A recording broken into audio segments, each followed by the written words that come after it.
On California's economy. Today, we're looking at agriculture. California is the largest state producer and exporter of ag products, growing more than a third of the country's vegetables, fruits, and nuts.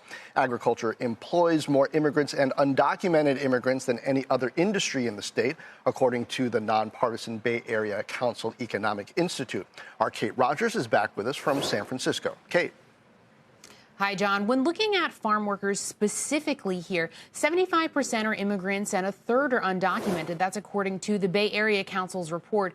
Joe Garcia runs Jaguar Farm Labor Contracting, which connects growers to farm labor throughout the state. He's also the founder of the nonprofit California Farm Worker Foundation, which is an advocacy group for workers.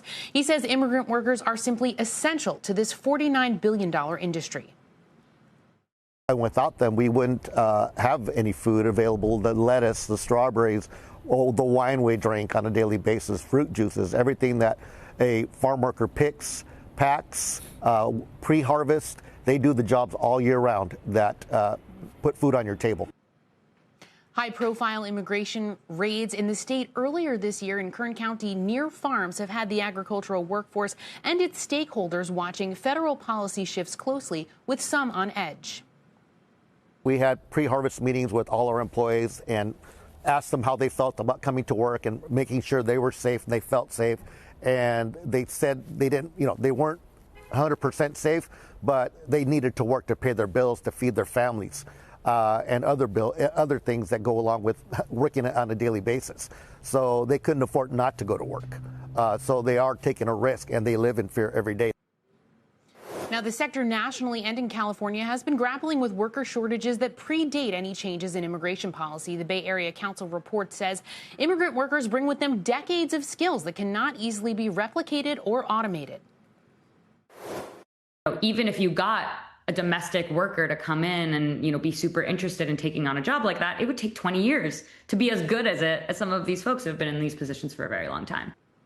Now, in response, the Trump administration said in part, quote, "There's no shortage of American minds and hands to grow our labor force, and President Trump's agenda to create jobs for American workers represents this administration's commitment to capitalizing on that untapped potential while delivering on our mandate to enforce our immigration laws," adding the biggest impediment California economy faces is California Democrats creating a hostile environment for business to thrive. We should note as well the Department of Labor's Office of Immigration Policy, John, is, of course, working with employers to secure their workforces, including streamlining the visa process for temporary workers. And that's something that Garcia is urging for: patience and a path to legally work here. He says that's really what his workforce is looking for.